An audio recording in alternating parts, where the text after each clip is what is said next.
स्वामी आपल्या मागण्या पूर्ण करत आहे हे ठामपणे मानून संकटातही पुढे चालत राहणं म्हणजे खरा भक्त. हे संकट म्हणजे परीक्षाच नव्हे तर स्वामींचा आपल्यावर असलेला विशेष प्रेमाचा स्पर्श आहे.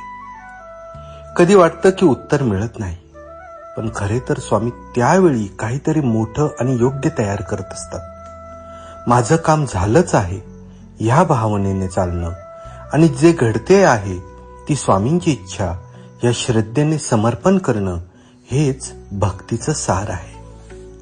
स्वामींना कृतिशील विश्वास फार प्रिय आहे, कारण तो विश्वास फक्त शब्दात नाही तर वागण्यात, चालण्यात आणि संकटातही दिसतो. हा विश्वास म्हणजे अंधारातही दिवा घेऊन वाटचाल करणं. जो हा विश्वास धरतो स्वामी त्याच्या सर्व इच्छा पूर्ण करतात. शेवटी हेच तत्व लक्षात ठेवा.